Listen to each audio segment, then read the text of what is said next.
Lions. This Saturday is Veterans Day, and on that day, we honor all the veterans who have served in our serving our country.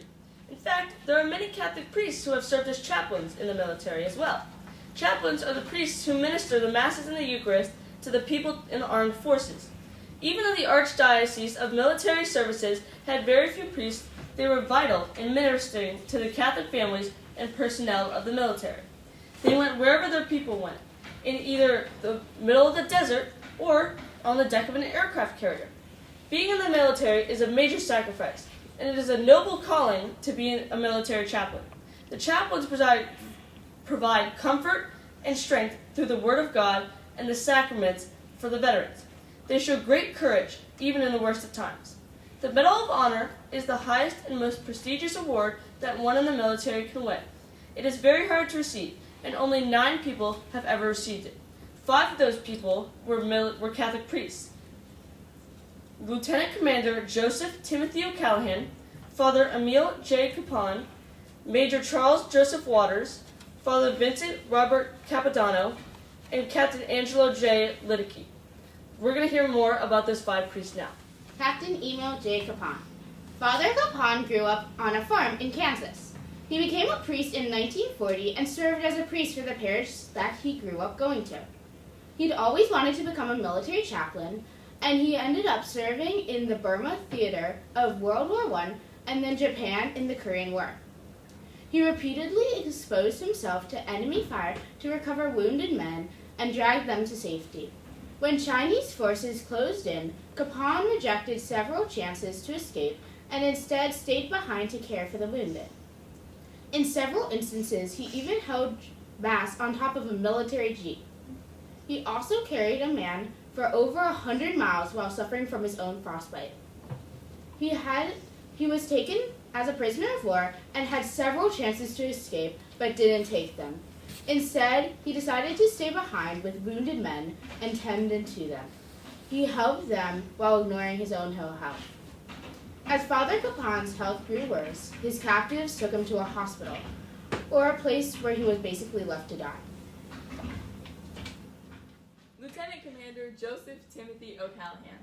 Father O'Callaghan was the very first ever Catholic chaplain to receive the Medal of Honor. Before he joined the Navy, he was a college professor at Boston College and the College of the Holy Cross. He was very passionate about helping others, so in 1940, during World War II, he went off in the Chaplain Corps of the U.S. Navy Reserve. He served as the chaplain on the USS Franklin in 1945 when an enemy aircraft dropped 2 bombs that severely damaged the ship. He stayed calm and commanded men to help get their jobs done and led firefighting crews into the flames. Part of his Medal of Honor citation reads, Lieutenant Commander O'Callaghan inspired the gallant officers and men aboard the Franklin to fight heroically and with profound faith in the face of almost certain death and to return their stricken ship to port. Amazingly, the Franklin made it back to the Brooklyn Navy shipyard, partly thanks to Father O'Callaghan's quick thinking and leadership in crisis. Out of the 5 priests who won the Medal of Honor, Major Charles Joseph Waters was one of them. He was born and raised in New Jersey and became a priest and was ordained in 1953. He served in the Archdiocese of Newark until entering active duty as a U.S. chaplain in 1964. He served in the Vietnam War and was awarded many medals during his lifetime, including the Air Medal and a Bronze Star for Valor. He even voluntarily extended his Army service time. He was awarded the Medal of Honor for his bravery when helping wounded soldiers get to safety when he was extremely vulnerable to enemy fire and even friendly fire. Chaplain Walters was giving aid to the wounded when he himself was mortally wounded. Thank you. Lieutenant Vincent Robert Capodanno also was a Catholic priest who won the Medal of Honor.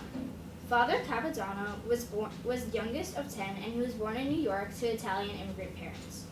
His father died suddenly on his 10th birthday, and he felt called to the priesthood at a young age.